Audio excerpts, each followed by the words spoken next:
नमस्ते, अभिवादन आपका इनोसेंट इन्वेस्टर के इस नए वीडियो में। दोस्तों, बाजार ने 17,520 के आसपास लास्ट टाइम ट्रेड किया। क्लोजिंग थोड़ी सी ऊपर हुई है। अगर आप क्लोजिंग की बात करोगे तो बाजार की जो क्लोजिंग है 17,560 पे हुई है। क्लोजिंग और लास्ट ट्रेडिंग प्राइस में अंतर होता है। आई होप आप इसको जानते होंगे। आखिरी 30 मिनट में जो ट्रेडिंग होती है उसका जो एवरेज प्राइस आता है, ठीक है, वो होती है क्लोजिंग प्राइस। ट्रेडिंग प्राइस अलग होती है, जो कि आपको यहाँ पर दिखाई दे रही होगी। बाजार ने डे लोज के आसपास, डे हाई कहने की आदत पड़ गई थी, डे लोज के आसपास आकर के लास्ट टाइम ट्रेड किया। और ये बुरी बात है क्योंकि बाजार ने अपने इंपॉर्टेंट सपोर्ट्स को तोड़ा है। अब देखते हैं, जो नॉर्मल प्रॉफिट बुकिंग होनी थी वो 100-125 पॉइंट में ख़त्म हो जानी थी, लेकिन यहाँ पर फ्रेश सेलिंग हुई है। देखते हैं एफआईआई की तरफ से कितनी बड़ी बिकवाली हुई, क्योंकि उन्हीं की तरफ से मुझे यहाँ पर प्रेशर बनता हुआ दिखाई दे रहा है।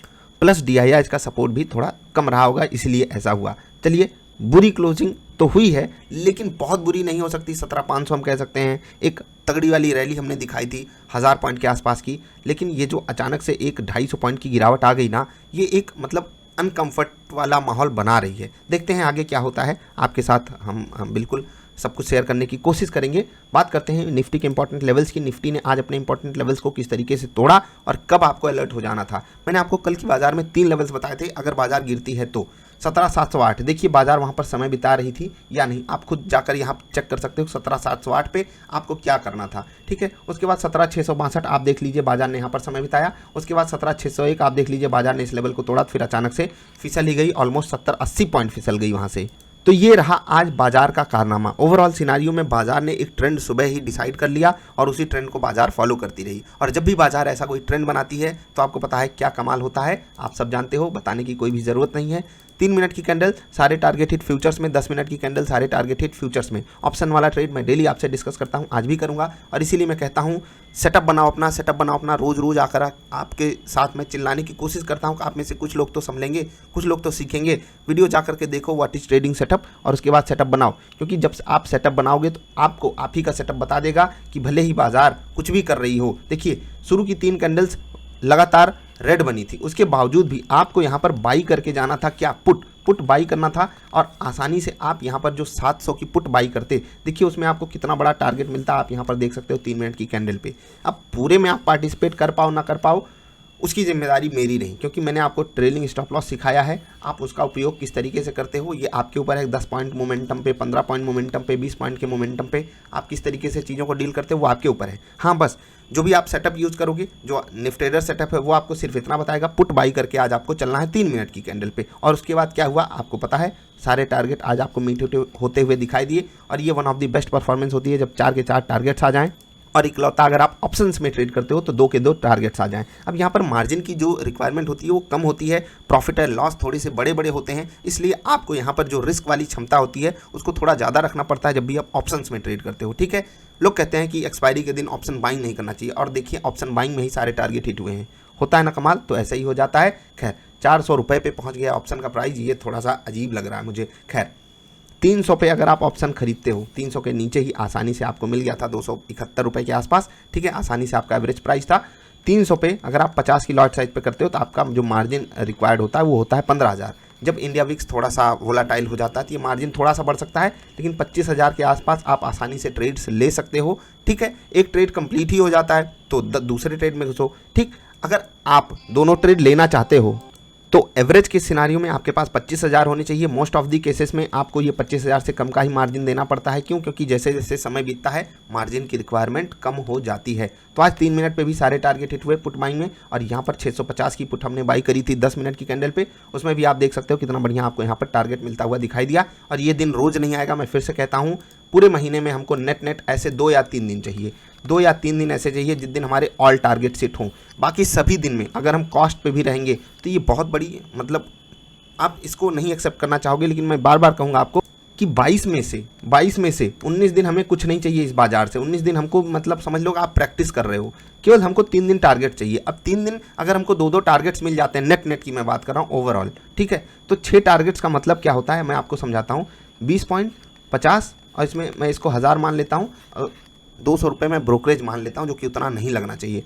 800 एक ट्रेड, और 6 ट्रेड का 4,800, ठीक है, इतना आप मान सकते हो। अब कुछ चीज़ें सिंपली आकर के यहाँ पर कैलकुलेट करने में आपको आसान दिख जाएंगी कि 5,000 बन गया केवल 25,000 लगा करके, ये बड़ा रिटर्न हो गया।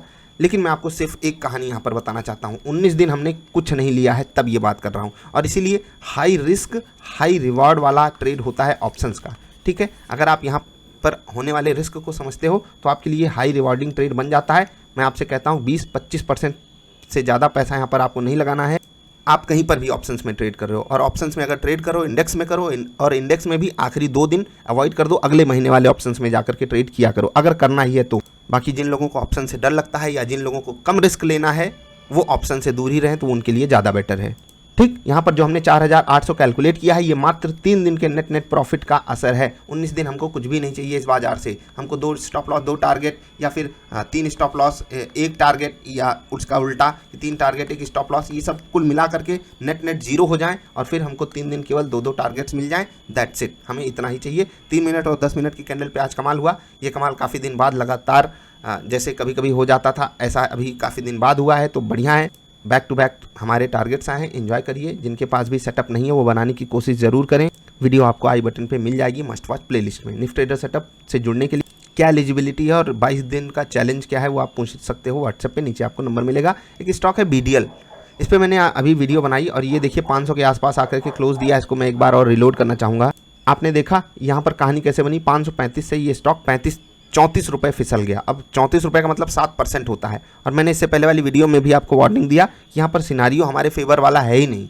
सेल ऑन न्यूज़ वाला काम हो गया यहाँ पर, by on rumour cell on news, और मैंने ये चीज़ आपको कई बार एक्सप्लेन की है। तो ऐसे ही जगहों से बच के रहा करो। टीवी वाले आपको अंत में ही न्यूज़ देते हैं, और अंत में, सबसे अंत में हम आप सब खरीदारी करने जाते हैं, और क्या होता है वो आपने यहाँ पर देख लिया। एक स्टॉक है जिस पे मैंने आपको रिसर्च करने की बात कही थी, भारत। बहुत सारे लोग इस पर पूछ रहे हैं, अरे सर बता दीजिए आप क्या हुआ 5% का अपर सर्किट क्यों लग रहा है, जरा रिसर्च करो, बता देंगे मौका मिलेगा तो। बाकी आगे बढ़ते हैं, इंडेक्सेस की बात करते हैं। आज निफ्टी ने अंडर परफॉर्म किया, किसके कारण? HDFC के कारण। हैवी वेट था, 3.5% गिर गया, और ये अच्छी बात बिल्कुल भी नहीं है। ग्रासिम गिरा, SBI लाइफ गिरा, इन्फोसिस गिरा, ये सब 3-3% गिरे, लेकिन HDFC ने पूरे इंडेक्स को तोड़ करके रख दिया। हीरो मोटो हो गया, बजाज ऑटो हो गया, या TVS मोटर हो गया, ये सब ने बढ़िया परफॉर्मेंस दिखाई। डिवीज लैब बढ़िया चला, मारुति ITC भी ने भी सपोर्ट देने की कोशिश की। निफ्टी बैंक की अगर बात करेंगे तो यहाँ पर बड़े बैंक्स गिर रहे थे, जैसे कि HDFC बैंक, कोटक बैंक, और इसी कारण ये इंडेक्स सही से परफॉर्म नहीं कर पाया। इसने भी लगभग 0.25% की गिरावट दिखाई, 320 पॉइंट की। फाइनेंशियल सर्विसेज बढ़िया चला, मिड सेलेक्ट जो है ये भी लगभग 1% गिरा। TVS मोटर के सपोर्ट के बावजूद यहाँ पर बुरा हाल था। गिरने में गोदरेज प्रॉपर्टीज़ भयंकर गिरा है, 7% के आसपास की गिरावट। महिंद्रा फाइनेंस बुरी तरीके से गिर गया। गुजरात गैस गिरा, IDFC फर्स्ट बैंक, जील भी 2-2% से ज़्यादा गिर गए। निफ्टी नेक्स्ट 50 में अगर हम आएंगे तो यहाँ पर थोड़ा सा माहौल पॉजिटिव साइड का था। भले ही ये इंडेक्स गिरा हो, लेकिन कम गिरा, निफ्टी के मुकाबले तो आधा भी नहीं गिरा। और यहाँ पर जो सपोर्ट करने वाले स्टॉक्स थे वो ठीक ठाक थे। Godrej consumer products, NMDC stocks काफ़ी सपोर्ट कर रहे थे। गिरने में कुछ खास बड़ी गिरावट नहीं थी यहाँ पर, जैसे कि इंडेक्सेस में थी, इसीलिए ये इंडेक्स आउट परफॉर्म कर पाया। ठीक है, दिन बुरा गया है, बाजार गिर गई है, सिर्फ प्रॉफिट बुकिंग हुई है। और कल ही मैंने आपको ये वीडियो बना करके बताया था कि यहाँ फंसना मत आकर के, आपको फिर से अपॉर्चुनिटीज़ मिलेंगी। फोमो के शिकार हमेशा मत हो जाया कीजिए। आई होप आप सब समझोगे। बाकी जो न्यूज़ वगैरह है उसको आप देख सकते हो। फेसबुक के स्टॉक के साथ क्या हो रहा है जरा जाकर चेक करना। BDL में जो हुआ उससे आपको खुद सावधान होना चाहिए, दूसरों को भी सावधान करना चाहिए। और भारत स्टॉक के साथ क्या हो रहा है ये तो आप ज़रूर रिसर्च करना। बाकी सेटअप बना करके ट्रेड करोगे तो बाजार आपको कभी भी थप्पड़ मार के बाहर नहीं करेगी, प्यार से लॉसेस देना चाहिए। जैसे कि आप देखिए, कल बाजार ऊपर गई, ठीक, बहुत ध्यान से समझिएगा कल क्या हुआ था हमारे साथ। कल बाजार ऊपर जा रही थी, हमारे सेटअप ने ऐसा हमको गलत नहीं दे दिया। हमको उसने बोला कि बाई करना है तो कॉल ही बाई करना, कुछ और मत बाई कर लेना आप। हमने कॉल बाई कर लिया। उसके बाद क्या हुआ, बाजार ऊपर जा रही थी, हमने कॉल यहीं पर बाई किया, उसके बाद बाजार आई, स्टॉप लॉस दी गई और फिर ऊपर भाग गई। यही हुआ था दोनों ट्रेड्स में। लगभग हमने बाई यहाँ पर किया, स्टॉप लॉस मिला और फिर ऊपर चला गया। ये कल हुआ था, आज ये नहीं हुआ।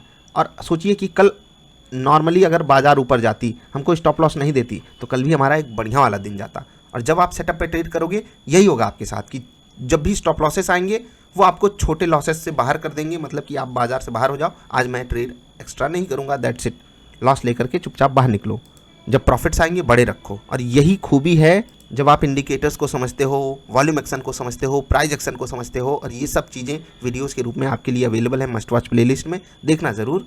वीकेंड भी आने वाला है कल के बाद, तो एंजॉय करना, सीख करके ही आगे बढ़ पाएंगे। हम भी, आप भी, साथ में आगे बढ़ना ज़रूरी है। बाकी कोई सवाल सुझाव हो तो व्हाट्सएप नंबर नीचे है, बताइएगा, वहाँ पर आपको जवाब भी मिलेगा। जल्दी मिलते हैं ढेर सारी अच्छी वाली वीडियोज़ में। वीडियो देखने के लिए आपका आभार। नमस्कार।